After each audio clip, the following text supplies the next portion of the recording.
Hi there, and welcome back to Books, Boots, Booze. I am your ever-living host, Dylan Thomas Good, and here we are. It's the end of May. You've made it. Congratulations. And with that means it's almost June, and with June comes a lot of Pride months in many, many communities across the world. And what better way to highlight diversity than to have an LGBT author on the show? And today we're going to be talking to K G Follett. He's based out of Rockford, Illinois, and his books highlight a lot of changing social and domestic roles within gay society, and this includes his A Different Kind of Family trilogy of books.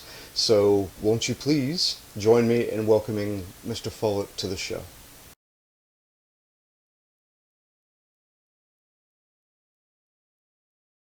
So hello there, Ken.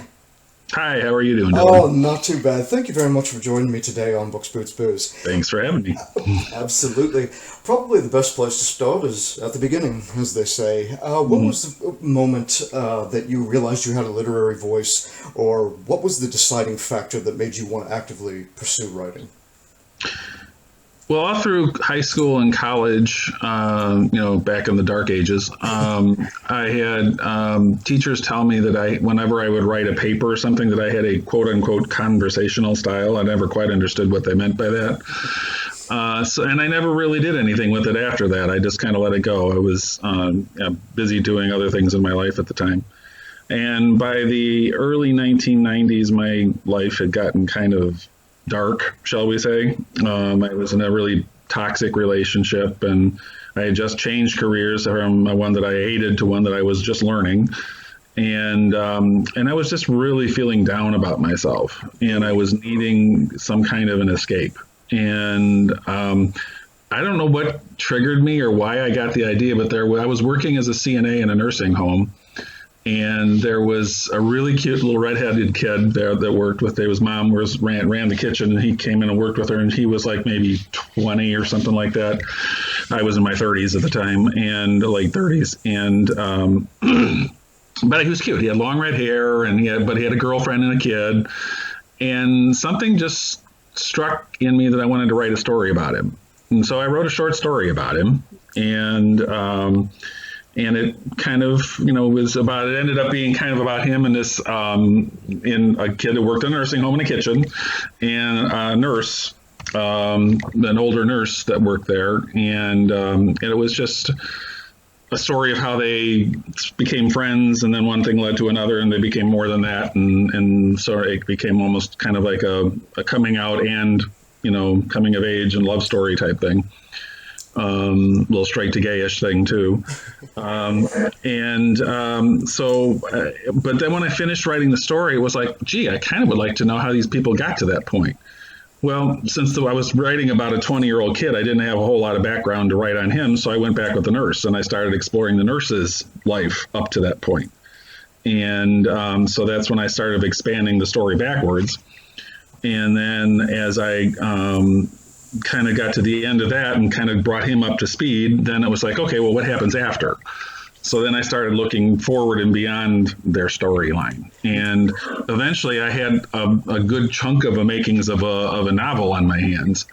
Back in the day, I had written it from the standpoint, I should back up too. There was a movie that I watched back around that time too. It was a VHS tape movie, actually. And it was called An Empty Bed. And it was kind of telling the story of an older gay man looking back over his life. And it's really kind of depressing. I mean, it didn't offer a whole lot of hope for the older gay generation. Yeah. And it was well done, but it just was very depressing. And so the other thing that was going through my head at the time was I wanted to write something that showed positive, that gay life can be positive, and that, we have something to look forward to other than misery and loneliness when we get old. So the way that I started formulating the novel was from the standpoint of a guy who was looking back from like his fifth birthday or something like that over his life in flashbacks. And it was told as various people came to see him in his retirement place, and he would remember different aspects of his life. So it wasn't necessarily told in chronological order, but it was kind of his life told in flashbacks. There was also a TV show on about that time, and I can't remember the name of it, but it was the same kind of a principle of a guy back in like the 2030s or something like that, looking back over his life. And, you know, and it was, so of course, at the time it was told in the present day as a flashback. Okay. So that's how the whole novel was shaping up as the 90s came to a close. Well, then as it came to a close, my life changed. I broke up with my ex, which was the toxic relationship, and got together with my former partner, my last partner, and Brent. And that relationship was completely different and much more positive. So it was kind of like my need for the escape sort of went away for a while, and I just kind of tabled it, put it on the back burner, and forgot it even existed for a while. And in it's probably mid 2016 or late 2016, Brent and I were down in the basement cleaning some area out. We were rearranging or something, and I opened up an old file cabinet, and there was this big envelope full of paper, and I pulled it out, and it was my old manuscript from the book that I had started writing, which I had done incidentally on a word processor. So of course it was not entered any place. So I had to, and in the meantime, I had been reading a lot of gay romance novels, and I'd been watching a lot of gay cinema, you know, short films and feature films and all that kind of stuff. So I was really kind of getting into this gay literary vibe. And I got thinking, I saw this manuscript and I thought, maybe I should revisit this and do something with it. So I started reading through it, and I realized that since I was writing that in the mid 90s and from the perspective of 2015, some of my visions of what 2015 was going to look like were a little off, shall we say. And, I mean, I wasn't Back to the Future off or anything like that, but it was off. And so I decided that I needed to kind of rework the whole idea. So, but I did kind of still like the idea of the retrospective thing. So I basically changed it from going back and forth from, you know, present day to the past to just the beginning of the book was like the prologue was the older guy looking back over his life. And then the entire book was told as one long flashback and ending in the present day where what was happening in the prologue comes to its fruition or comes to the end. And so I started writing that, and I published it, and it was called A Different Kind of Family, and I published it in September of 2017. I went to Amazon, I figured out how to do it, and got it all put into the system and published. Got a few reviews on it, one of which was basically a positive review, but it made the comment that it was a good story and they liked what it said and they liked the points that it made. But there seemed to be some gaps in the storyline. And so I went back and I reread it myself and I realized he was right. And because when I had rearranged everything into chronological order, there were some things that I kind of glossed over or characters I didn't fully develop and that type of thing. So I decided to maybe start rewriting it. Well, in the interim, after I published it the first time, I got thinking, okay, I've published that one book we all have in us. I published it.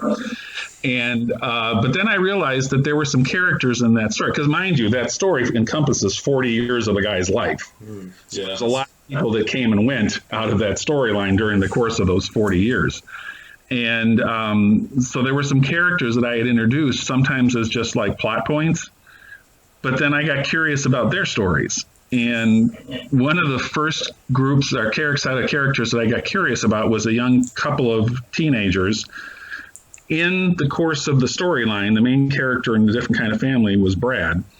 And one of his partners that he ended up becoming a father. And then after that partner died, he became a single father. Mm-hmm. And the kid's name was Jeremy. And I wanted to kind of show that Jeremy was a straight kid, grew up straight, but he had a lot of compassion. And I wanted to kind of somehow bring that out in the storyline. So what I did is I brought in a couple of teens who had been kicked out of their house for being gay. Mm-hmm. They were two best friends who were from very religious families. And when it came out that they were gay, they ended up getting kicked out of their house. And Jeremy finds them on the steps of the school one day after they've been gone missing basically for a year, and finds out what had happened to them and what had gone on in their life, and comes to his dad and says, to Brad, and says, this is what's happening. Can we help these kids? And Brad says, yeah, bring them home and we'll take care of them. So that's how I introduced Frankie and Josh to the storyline. Well, then I got curious about Frankie and Josh, and that's kind of where, throughout a different kind of family, I did cover a lot of different issues that face the gay community, like coming out, coming of age. There's, fag bashing in it. There's gay marriage in it. There's different topics that are topical to the gay community were kind of touched on throughout that whole story of 40 years. Well, that's when I decided, when I started finding these other people in the story, I was like, this is a way that I can really highlight and dig into some of the things that I'm talking about. So Frankie and Josh was my next book that I published, and that was, I think, at the end of 2017. That I published that one, and it went back and delved into what happened and how these two guys met and what their story was. And so then I also named them Frankie and Josh because of two really one of my best friends from the early aughts, the late 90s, his name was Frankie Pepper. And he was a gay man who lived in Chicago. He was a party boy, but we got chatting on, I think it was the AOL chat rooms or something like that back then. All the way back in the 90s, yes. Way back, yeah. But Frank was really a super nice guy, even though he was a party boy and all that kind of stuff, and he was like 20 or 10, 15 years younger than me. We really made a connection, and I was really impressed by the fact that he stayed with me. He stayed with me throughout the whole business of my breakup with my ex. When, he could have looked at this guy out in Rockford as, just that crazy guy out in Rockford and just walked away from me in any given moment. But he stayed with me through the whole process. And I even asked him when Brett and I got together and had our first ceremony in 2000, I asked him to be my best man, even though I'd only met him in person once. Nice. He really was kind of like my best friend.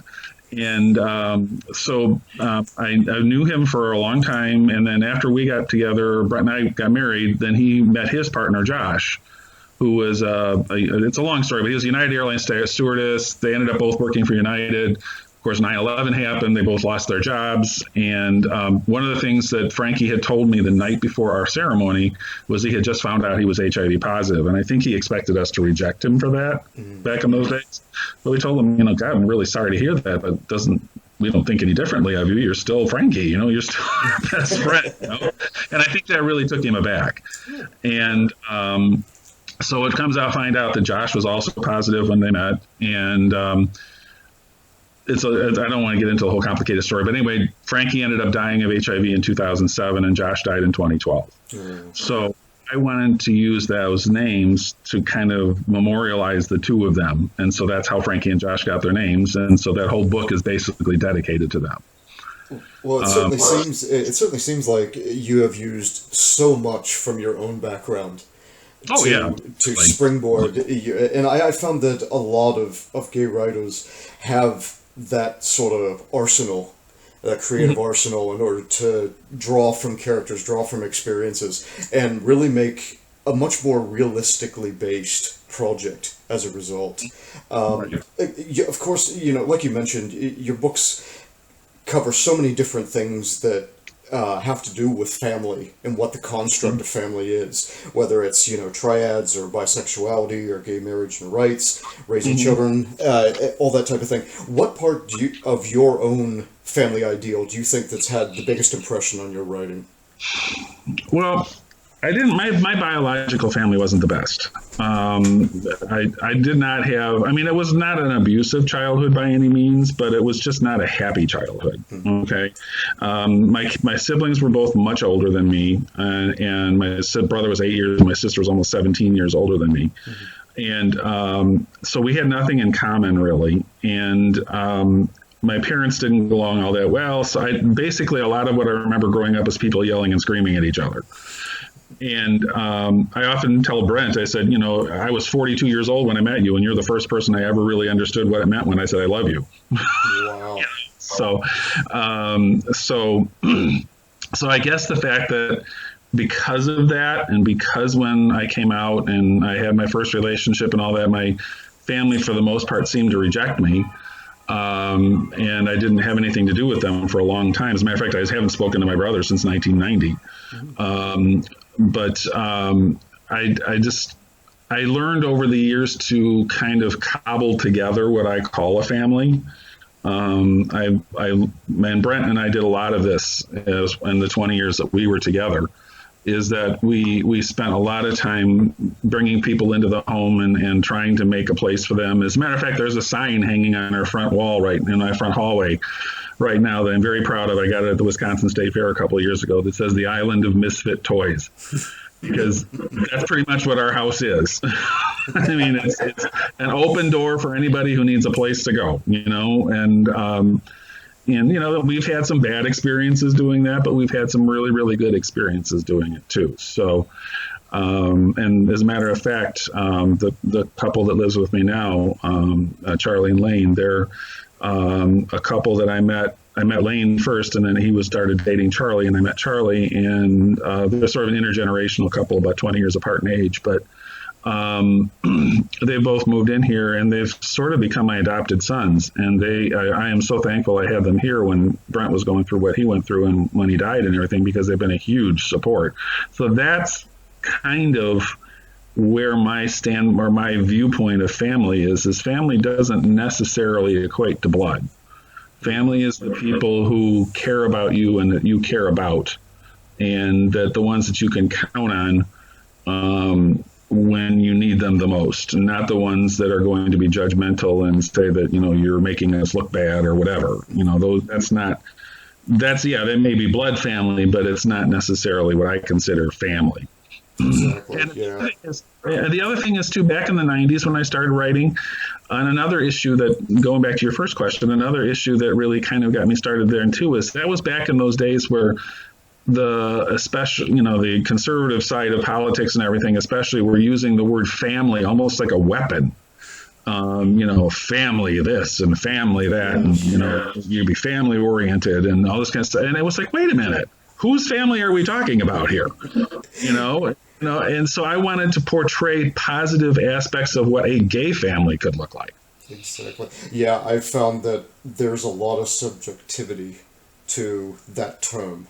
And it's become a much more sort of a coat hook that the gay community has to use, because they are shunned from society or their families, or people that by natural aspects are supposed to care about them.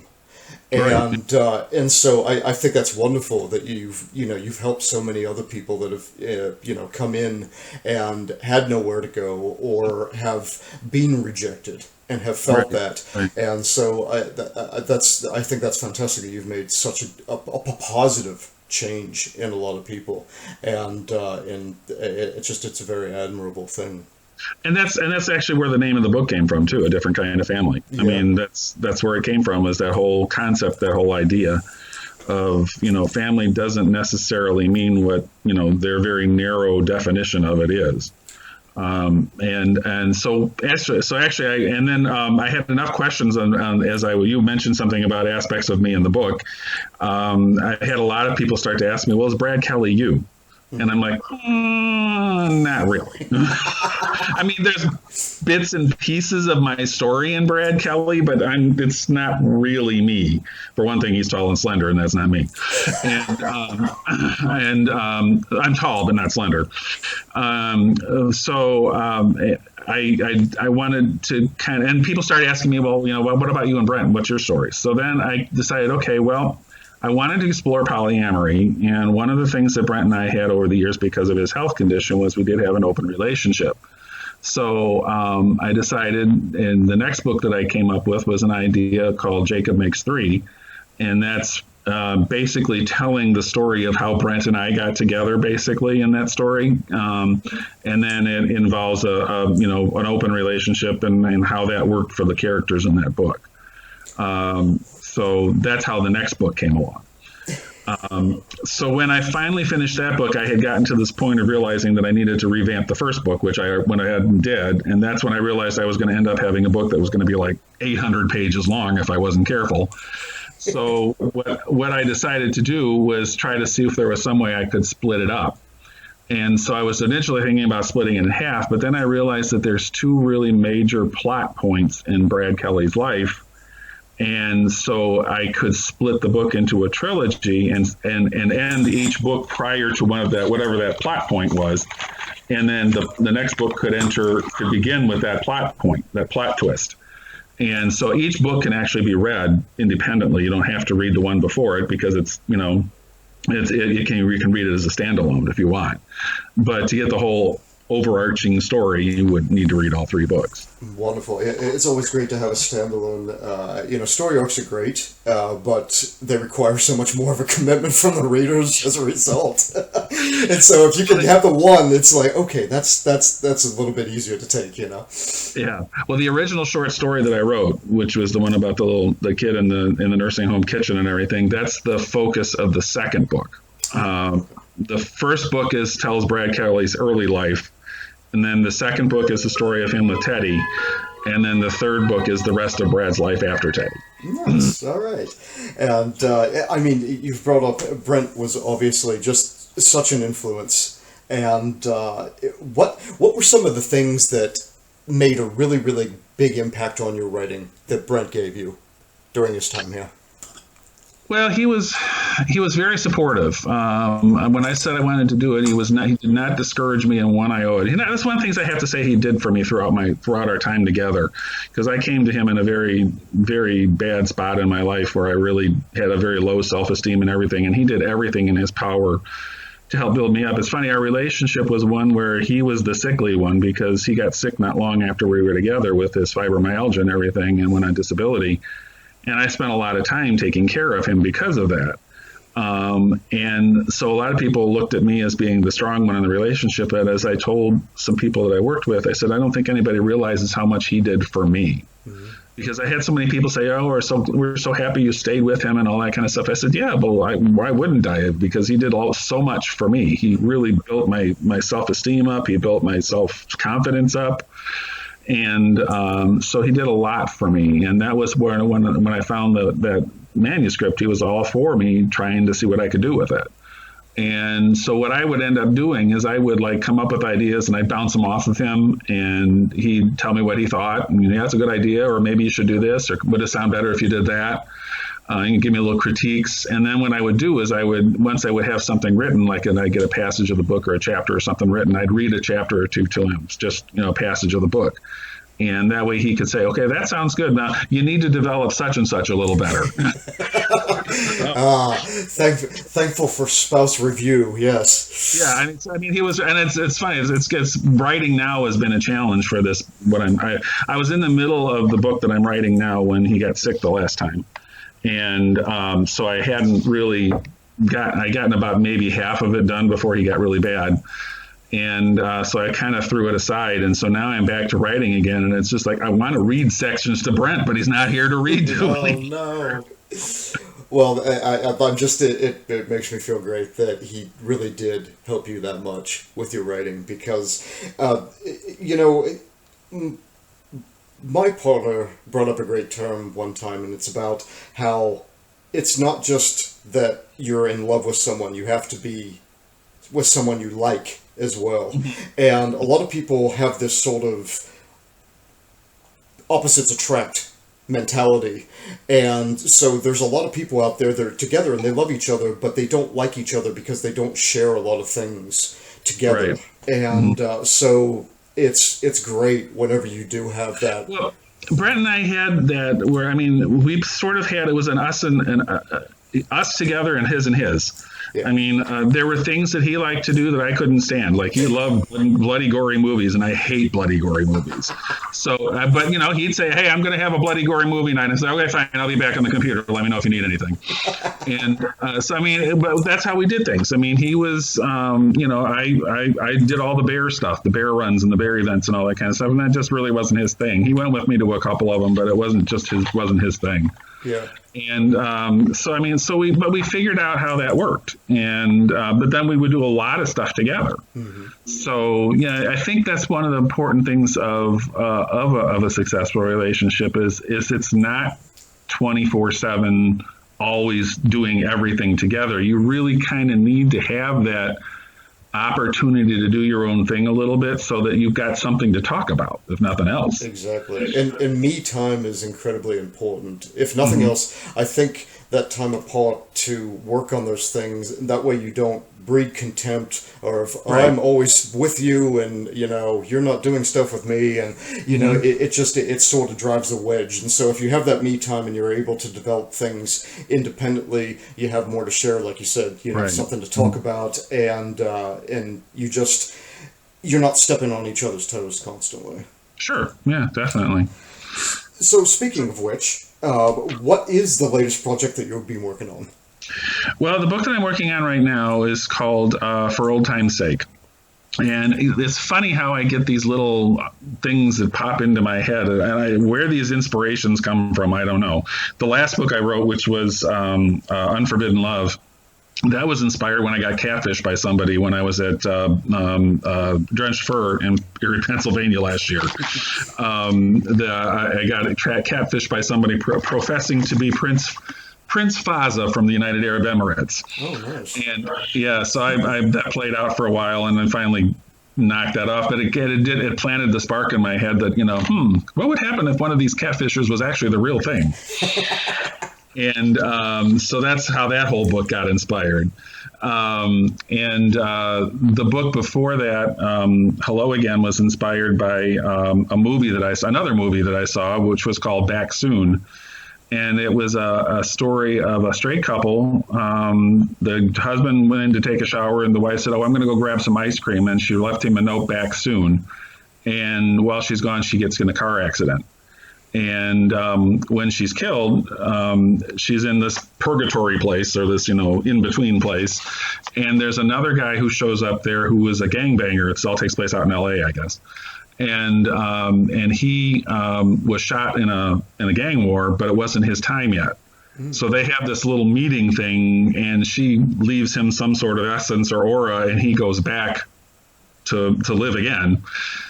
And a weeks later finds this house with, of course, her husband is now selling because she can't live there anymore. And he goes into the open house and meets the husband, and they have this instant friendship. And so it sort of becomes these two straight guys that end up becoming a couple. And then what happens is the gangbanger gets caught again in another shooting, not because somebody catches up to him. And this time when he comes back, she's gone. Her essence is gone. And then they suddenly realize that, the movie ends with the two of them sitting on the hospital bed with a "what do we do now" moment.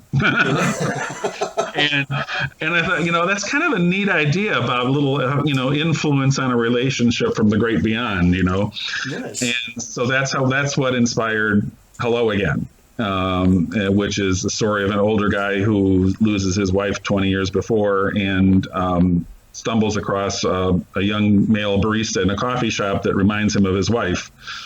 And one thing leads to another, and that's how their story progresses. That sounds fantastic.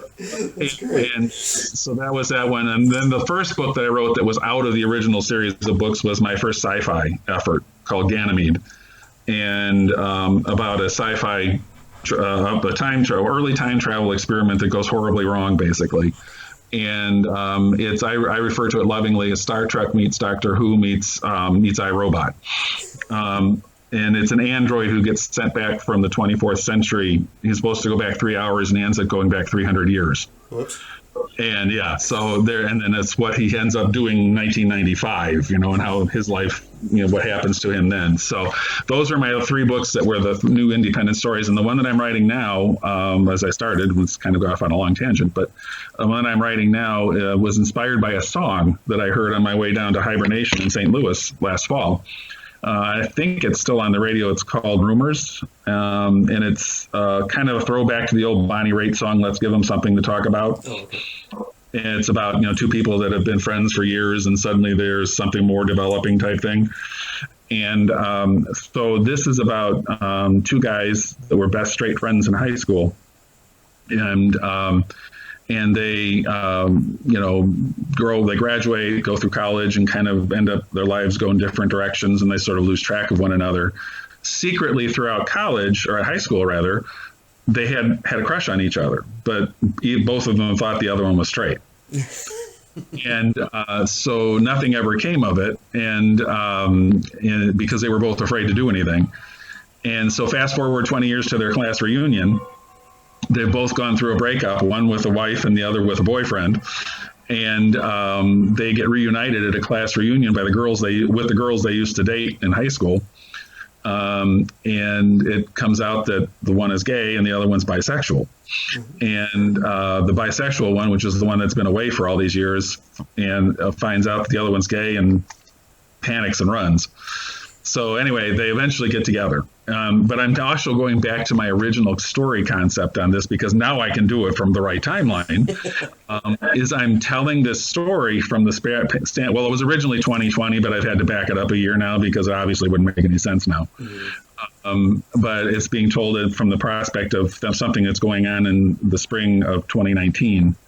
And they're looking back over their lives, and with family members coming in and reminiscing about different things that happened, and getting the story from each person separately. So there's like 3 storylines going on at the same time. There's the present day storyline and each of their individual storylines that eventually merged towards the end of this book. So I'm almost done with all the flashback series of the story. I've got one more scene to write, one more chapter to write, and then I can finish all the present day stuff, and then I'm hoping to have it published in June. Nice. All right. Looking forward to it. Definitely. Cool. So it's been a real fun book. And nice. Then I also outlined together for the next one too. So. The next one. There's always the next one. Yeah, I know. And then I watched a movie last weekend that finally helped me get rid of some of my grief with Brent. It was a French movie with English subtitles, and I can't pronounce the French word since I don't know French, but the translation of the title was The Star. And it was really a good movie. I really liked it a lot. And at the very end, the way the thing came together at the end, I literally finally lost it and had a good cry over Brent. And it was nice enough I thought, well, and it was one of those movies, you know how when you're going through YouTube and something pops up next, and I liked what the thumbnail looked like on it, so I let it pop up and play. And it was a fabulous movie. And so I don't often do this. In addition to using the little like button, I went down and I made a comment. And I just commented how I'd lost my husband recently, and this had not been able to really grieve it because of, feeling of relief that he wasn't suffering and blah, blah, blah. But this movie, the way it ended, made me really finally be able to let go. And I got a really nice little note. And the movie was like 2017 or something like that. And the movie, I'm thinking, I'll post that on there and I'll never hear anything about it. Well, within an hour or so, I got a comment back from the production company thanking me for the comment and expressing their condolences and blah, blah, blah, yada, yada, all the nice little stuff that a company would do. Which I thought, well, that was sweet. That was nice. Yeah. And then an hour later, I got another message from the guy who played the lead character in the movie, the one who survives. And turns out we got chatting back and forth, and eventually I followed him on Instagram, and we've been chatting there ever since. He's a super nice guy. But it turns out it was the real story of how he lost his first love. Wow. And what I had asked him, the way our conversation got started is because there's a scene in there where he finds out the other one dies. And there is so much raw emotion in the way he portrays the reaction to that. I said, you are either one hellaciously good actor and really deserve an Oscar for that, or was this something that you actually experienced? Because it looks like real life what you're showing there. And that's when he messaged me back and we got into a really in-depth conversation of him talking about, it was a very difficult scene for him to play because it was reliving what happened. And so we've had a nice conversation. So again, it's called the Star in French. I think it's something like L'Etoile or something like that. Yeah. Well, there you go. Just another example of divine YouTube intervention. And I also told him, and I said, you know what? This could have planted some more seeds in this brain up here. And there may be a book coming out that has something similar to that. I have an idea. And he said, go for it, man. Hey, man, if the inspiration's there, I say go for it. Well, Ken, it's been so great talking to you. Where can people find you and network with you?